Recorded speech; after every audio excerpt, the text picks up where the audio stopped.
Bienvenidos a la clase de mecánica de sólidos con el profesor Leonardo Blanco.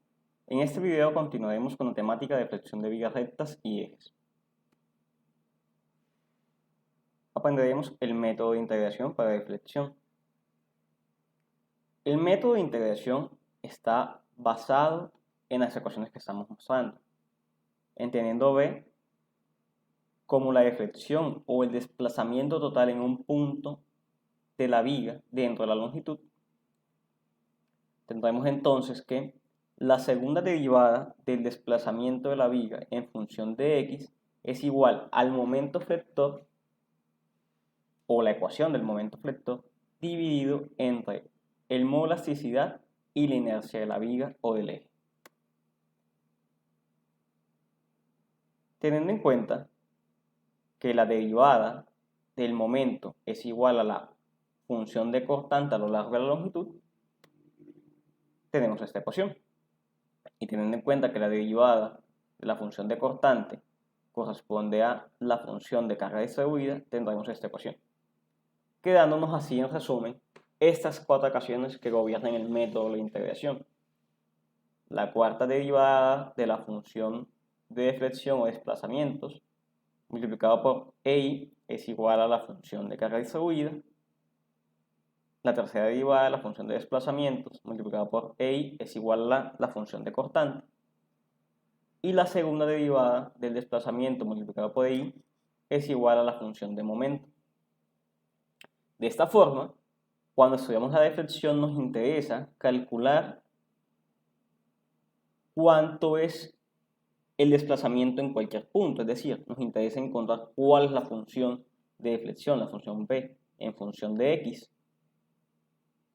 Por tanto, podemos aplicar lo que se conoce como el método de integración, que va a ser integrar estas funciones, digamos, realizar la integral doble de la función de momento para así poder obtener la función de desplazamiento. Realizar la integral doble de la función triple, de la función de cortante para obtener la función de desplazamiento. Realizar 4 veces integral en función de x de la función de cargas distribuidas para poder encontrar la función de desplazamiento. Podemos irnos por cualquier camino, solo que ese implica solo 2 integrales, este implica hacer triple integración y este 4 veces. Lo recomendable es, por facilidad, utilizar esta ecuación, dado que solo implica 2 integrales. Por el hecho de que cada vez que integramos nos aparecen constantes que para encontrar sus valores debemos usar o condiciones de frontera, como estas, o condiciones de continuidad, como las que estamos presentando aquí. Bien, entonces, cada vez que integramos nos aparecen unas constantes que debemos resolver con esto, condiciones de frontera de continuidad. Las condiciones de frontera lo que implican es evaluar el momento, el desplazamiento delta o el ángulo θ en algún apoyo. Por ejemplo, sabemos que el momento y el desplazamiento en un apoyo tipo rodillo en un punto extremo es igual a 0. Sabemos que el desplazamiento y el momento en un apoyo tipo pasador en un extremo es igual a 0. Pero cuando están en la mitad solamente es igual a 0 el desplazamiento delta, si habrá momento entonces.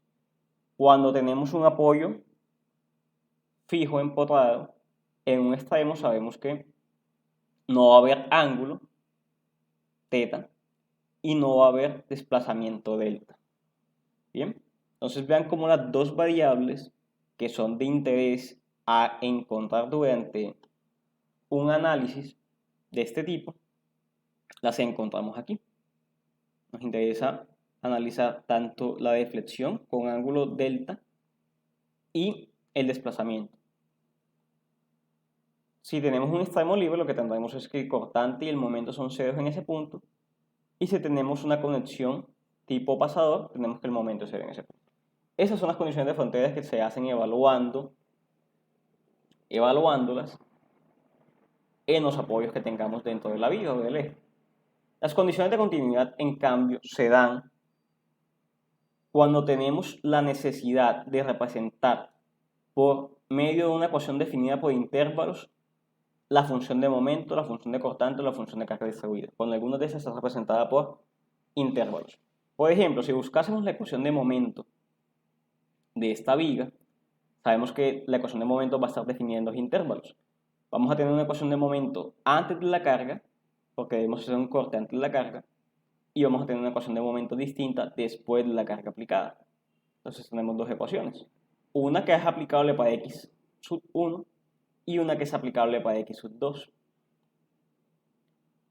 También puede pasarnos esto, que tengamos el x sub 1 medido desde A y el x sub 2 medido desde C, medido desde puntos distintos, pero a fin de cuentas tenemos la función de momento definida por intervalos. Cuando tenemos estos casos, es importante que apliquemos condiciones de continuidad, como las que mostramos acá. ¿Qué vamos a tener en este tipo de casos? Que teta 1, o sea, la deflexión del punto 1, cuál es la pendiente de la curva elástica de la línea azul, cuál es la pendiente en el punto 1, en el punto A, visto desde x1, sabemos que va a ser igual a visto desde x2. O sea, si yo con la ecuación de x1 y con la ecuación de x2 me pongo en el punto A, en ambos puntos voy a ver lo mismo, porque es la misma pendiente, ambos estoy viéndolo desde A. ¿Cuál es la pendiente vista desde aquí? Bien, ¿cuál es el ángulo que forma la curva vista desde acá? Y el desplazamiento va a ser el mismo, visto desde la ecuación x1 y visto desde la ecuación x2. Va a ser lo mismo el desplazamiento, porque a fin de cuentas es el mismo punto. Si en cambio estoy viendo a x1 desde este extremo A y a x2 desde el extremo C, el cambio que voy a tener es que las deflexiones vistas desde el ángulo va a ser positiva con x1 y va a ser menos con x2. Van a ser opuestas en signo. Claro, porque desde aquí tengo un ángulo negativo, desde aquí tengo un ángulo positivo. Los signos son opuestos, ese es el único cambio que tenemos. Obviamente, al ser el mismo punto, los desplazamientos van a ser iguales nuevamente. Bien, entonces aquí en esta gráfica estamos viendo el tipo de condición de continuidad y vemos las dos variables que nos interesan, que son los desplazamientos en cada punto, cuánto se ha desplazado la línea azul con respecto a su posición original, que corresponde a B, y teta, que corresponde a la pendiente que está tomando la curva elástica en cualquier punto. Vean que la pendiente no es más que la derivada del desplazamiento, entonces tengan eso en cuenta. La derivada en primer orden del desplazamiento es igual a la pendiente teta.